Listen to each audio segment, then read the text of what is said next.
Hi guys. So for today what we're going to be doing is we're going to be going through and trying to understand a bit more what's going on with the computer code in our Arduinos.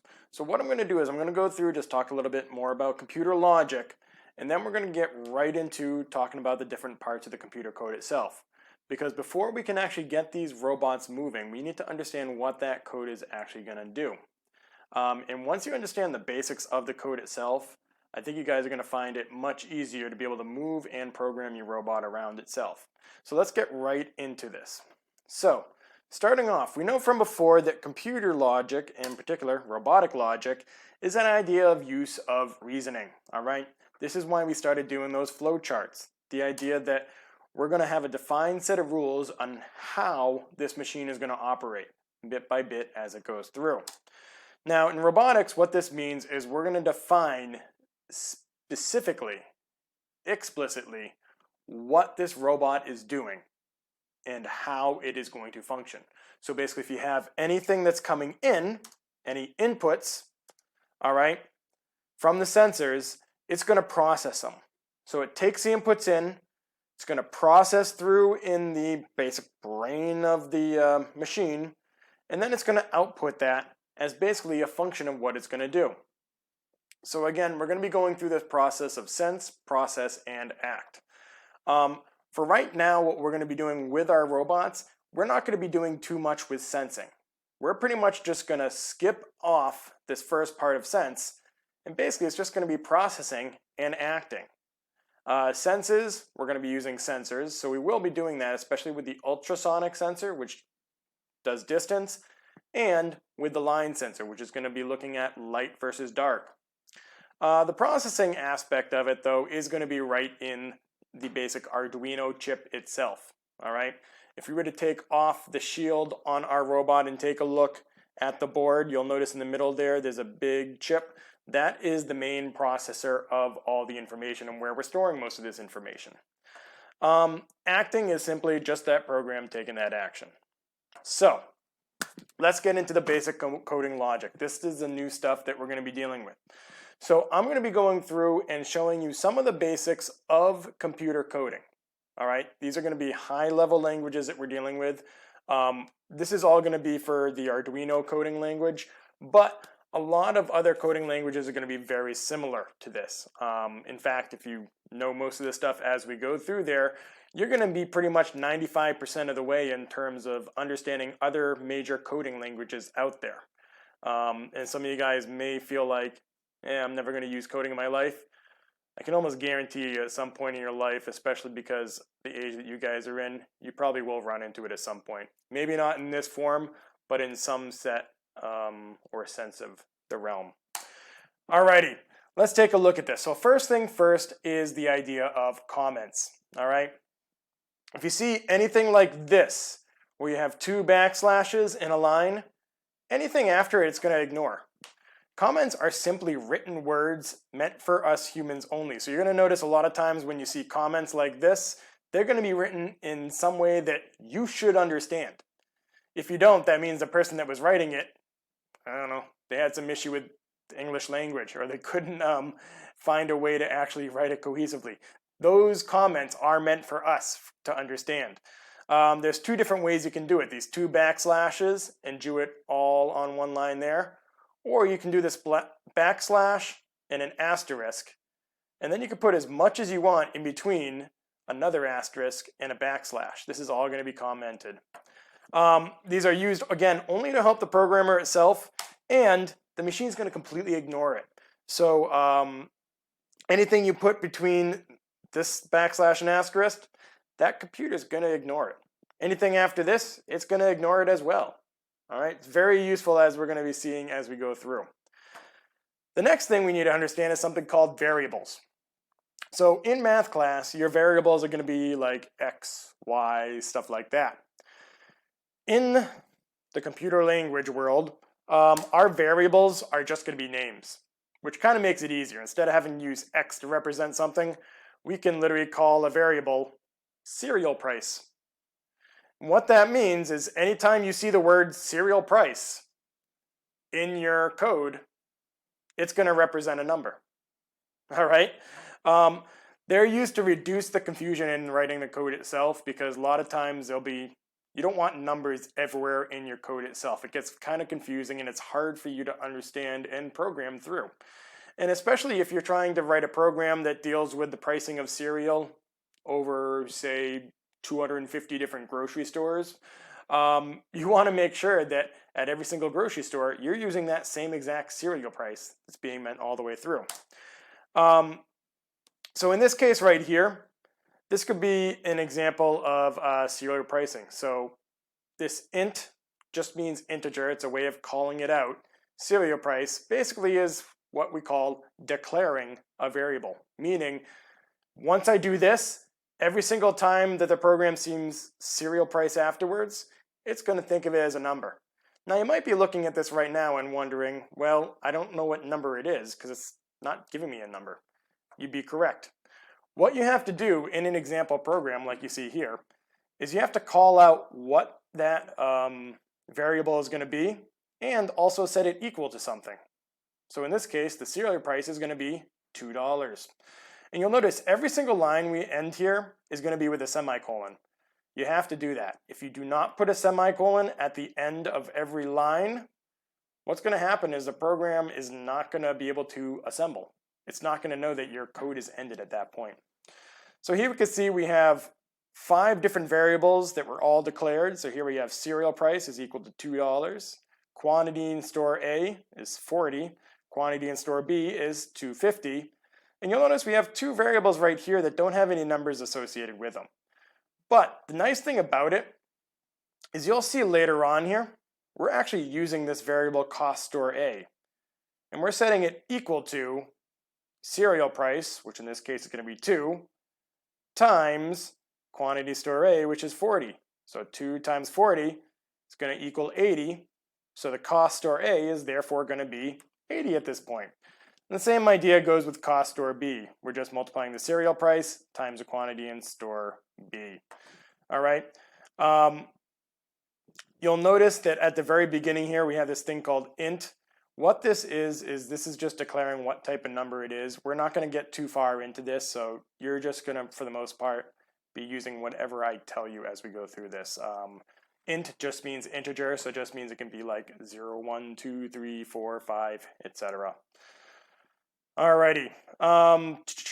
So again, each line of code ends with a semicolon. All right, let's get on to the next one. Macro definition. So this is what we're going to be using quite a bit in actually the robot itself, mainly because when we're looking at the robot, what a macro definition is, it's similar to variables in that you're going to set a set of code or a set of lines of text, and you're going to set it equal to a number. So like right here, # define in1 space 9 is going to mean that every single time you see in1 later on in the program, it's going to be the number 9. The big difference here, this definition cannot be changed. And this is why it's used a lot in robotics itself. If you have your robot set up, and we have it set up such that in1 is in a certain port, it is not going to leave that port number. It's plugged into it by a wire. We can't change that. We don't want it to change. So this is going to make sure that we don't accidentally change in1 equal to anything else throughout it. So a lot of times you'll see these as mainly defining the ports that we're connected to. And I'll explain a little bit more about what ports are in a bit. Alrighty, whoops, made that blue and black. Functions are the last major thing that is kind of used across all coding platforms. All it is, they're the most basic of commands itself. They tell the program to do something. So here we got an example to return the average. So if I type in the code mean, do a parenthesis, and then put a bunch of numbers in there, close the parentheses, and close this out, what's going to happen is my program is going to spit out the mean, or the average, of all those numbers that are in there. If I go ahead and I do delay the program, so I type in delay, parenthesis, and then I put in, say, 1000, it's going to delay the program 1000 milliseconds. All right, and 1000 milliseconds would be 1 second. So this is very useful in terms of if we were doing say a command of go forward, and then right after that I put delay 1000, and then right after that I do motor stop. What that's going to do is that's going to tell your motor to start going on forward, wait a second, then turn it off. So basically your motor is going to go forward for 1 second. Most often you're going to have this command, the functions, as a command followed by parentheses. All right. Sometimes they require information on the inside. Sometimes they don't. Like if I just typed in time and put parentheses, that'll just return the computer time. So whatever time your computer is basically programmed it as. Alrighty. Now we're getting into the Arduino specific stuff. So these boards that we have right here, this is an Arduino Uno. The board that we have is basically an exact copy of this itself. So here you can see this is the major Arduino chip right in here. This is where all of our program is going to happen and all the embedded code that works with all these other parts in here as well. So it is an open source platform. That's why it's kind of free to us. And also why you're going to see Arduino used in a lot of home projects. I actually at one point used an Arduino to help my friend program a CD jukebox. All right, where basically this thing was a control box telling all the different motors to move around and pick up CDs and place them in the CD player. Of course, I know CDs aren't really used as much anymore, but it was cool back in the day. It is based on flexible and easy to use hardware and software, so there's a lot of stuff we can basically attach to it. One of the reasons why I'm using it for all you guys during this pandemic is that it's fairly cheap and it's easy to get all the different components out to you guys as well. Excuse me. So the basic Arduino code setup, you guys have probably seen already when we opened up the program itself. You're going to see this. And now from what I talked about before, whenever we have like a line of code, a command followed by parentheses, we know that that's going to be a function. All right. So this setup function is basically where you're going to put all of your setup code. It's going to run once at the very beginning of the program, and that's it. And you'll notice I have brackets here. So I have a beginning bracket and an end bracket. All my setup code, I want to put between these two brackets. Anything I put outside of that, it's not going to run. All right, it's not going to be part of the setup. Other basic, whoops, went way too fast. Other basic Arduino code is going to be this one here called the void loop. All right, this is where your main code is going to go. It's going to run it repeatedly over and over and over again. Hence why it's called loop. All right, so if you put in this part of the program right here for your motors to move forward and move backward, it's going to repeat that code over and over again. So it's going to go forward, backward, forward, backward, forward, backward. Basically, it's going to keep on going until you turn it off. All right. So here we can see again, setup used only when the Arduino is powered on or reset. And this is typically used to initialize variables. So basically to say, hey, this variable means this. And to initialize what we say, pin modes. All right, basically saying, hey, pin number 1 is going to be an input. Pin number 2 is going to be an output. That sort of thing. The loop, it says, again, it's going to run continuously until the device is powered off, and that is where the main logic of the code goes. These things you're going to need to know. You need to understand whenever you see these two what they mean. And you can't have more than one setup, and you can't have more than one loop. Otherwise, the compiler is going to get very angry. Alrighty. So pin mode. Here you can see this is Arduino again. So we have a shield on ours, which changes it up a little bit. But it runs off the same idea. You can see right here we have 1 through 13, and then over here we have A0, A1, A2, A3, A4, A5. For right now, we're just going to work on these digital ones. These are pins 1 through 13. So if I were to say I have an Arduino and I plugged a wire into 8, whatever that is plugged into, if it's plugged into a motor, that motor would be connected to pin 8. If I plugged it into 13, it'd be connected to pin 13, stuff like that. But what we need to do is we need to tell the code at the very beginning what each of these is. And we can set it as either an input or an output. So if I had a button attached to one of those, an on-off button, that would be an input. If I have a motor attached to this or a light, that's going to be an output. So here you can see one example.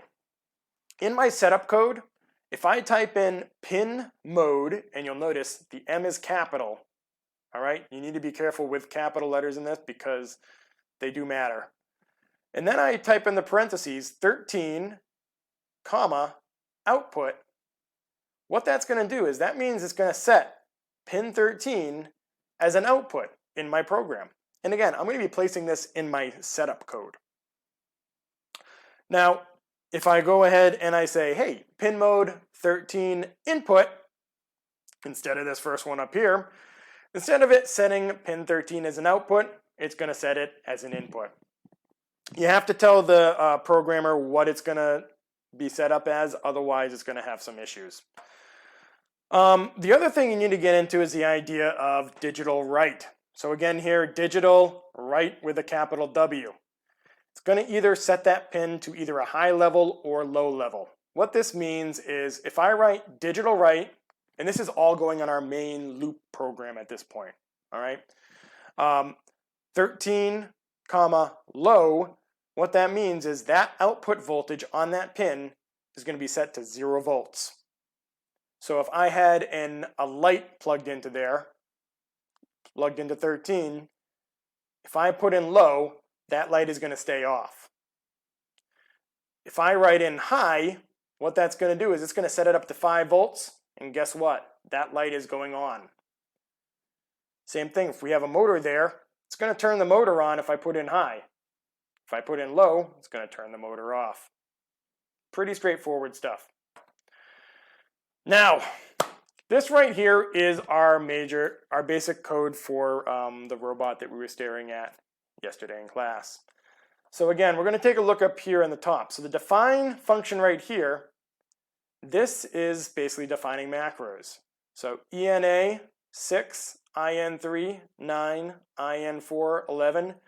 Basically, anytime you see ENA later on in the program, like right here, it's going to be replaced by the number 6. Anytime you see IN3, you're going to replace it by 9. All right, so that's what all this first part is. The second part, you'll notice, is the setup function. In between the two brackets, we basically have pin mode, pin mode, pin mode.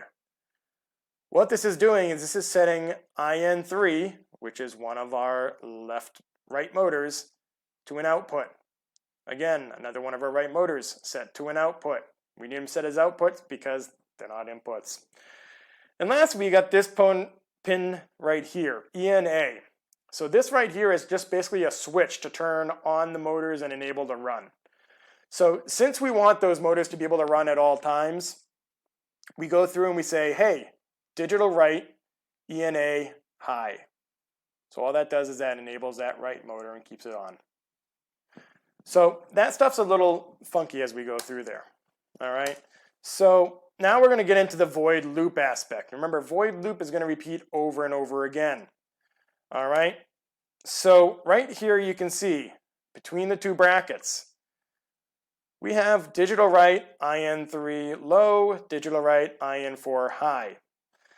This is going to be just how this board works. Whenever you see these two together, low and high, it's going to move that right wheel turning forward. If I have this delay in here, what that means is that right wheel is going to set it turning forward. Now the program's going to wait for 1 second, 1,000 milliseconds. At the end of 1,000 milliseconds, it's going to go to my next code. And my next code right here basically tells it to stop the wheel. All right, these two lines of code together will tell their right wheel to stop. Then I'm going to stop for another second. So my wheel's going to say stop for a second. After 1 second, I go to the next code. And guess what? My right wheel is now turning backwards. We do the delay again. It's waiting. We get to the next one. Now that right wheel has stopped again for 1 second. That is all this basic code is doing right here. And so some of you guys got this working yesterday. Some of you haven't yet. We're going to be working on this kind of throughout the week and dealing with how the basic setups go on the Arduino code. But what you're going to notice is I'm going to get you guys pretty quickly into finding ways to write this simpler, because this is kind of a weird way to write, you know, for a wheel to go forward and backward on a motor constantly. There's ways we can make this easier, and I'm going to show you at some point later on this week or next cycle. All right, at this point, I'm done with this presentation. All right, I'll talk to you guys later.